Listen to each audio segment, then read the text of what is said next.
I get the Holy Ghost, drop a spirit every once in a while, but to be able to funk out a whole album with somebody who knows how to funk, it's too funky.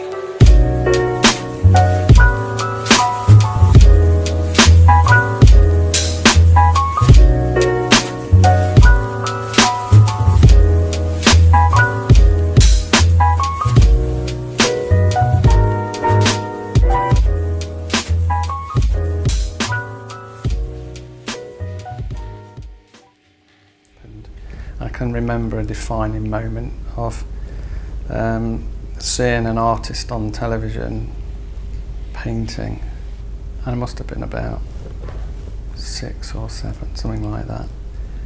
And immediately I wanted to do that, and I got my mum to buy me some paints, and I started from there. There's not really a moment in any day that you're not really thinking about something in a creative sense. It doesn't matter what it is. That it sounds like it's California.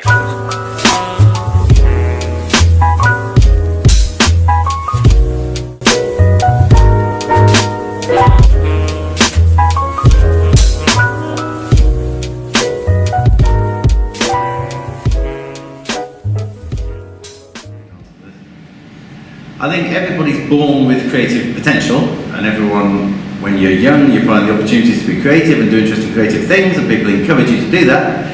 Often as we go through life, then that gets kind of discouraged. You go through a schooling system where people want you to learn a bunch of stuff. They're not so interested in people being artistic or creative. And then maybe later in life, people find opportunities to start doing that again. But lots of people don't necessarily. And I think we need to give them opportunities to be able to exercise those creativity muscles. It's too funky.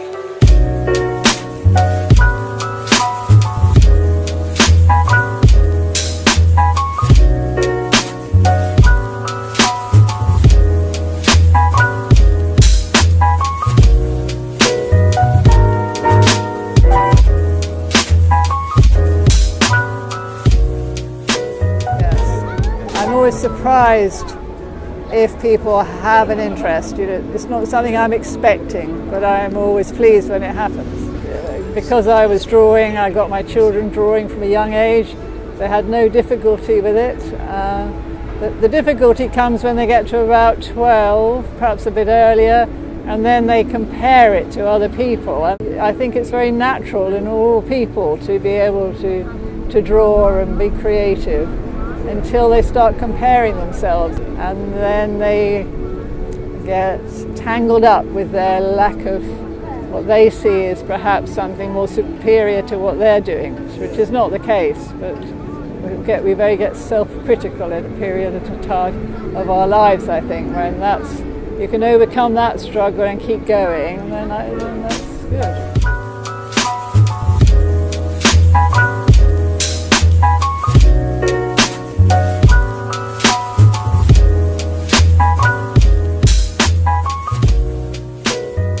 I think my life is defined by creativity. It's how I live my life. But I would have said the most significant moment in my life was snowboarding on a mountain. We'd all saved up to go heliboarding, and we had the perfect day.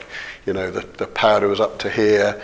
It was perfect, crystal blue skies. I had my 3 best mates with me, and we had the most epic day. And I was sat at the bottom, just above the helicopter, waiting for the others to come down. And for me, it was like, this is the most fantastic thing I've ever done. I want my life to be more like this. And I promised myself I would make 2 lists of all the things I loved doing and all the things I hated, and that I would change that in 3 months. And I did. I left my job. I got out of a messy relationship. I started to be much more creative and to think about it. So it was the genesis of deciding to live a much more creative life, and our entire business is built out of that.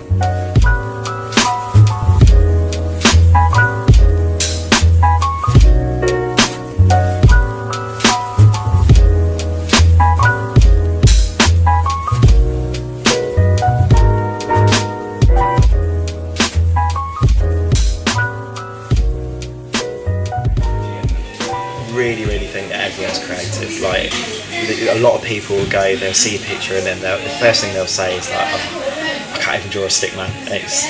But you kind of forget that when you're a kid, like, if you took 100 children and then put like a bucket of Lego in front of them, like, not one of them will sit there and like just not do anything. Going back to what I was saying about my old man and that, he's like, he was always creative, he was always like doing stuff. So I'll be making like a box with elastic around here, and it was the push out blades, and be running around like a lunatic in the garden, like going after an imaginary Annie. And I think creativity is just a constant that we always all need to be doing. Like that, it's a vociferous beast and it will never run out of things to consume.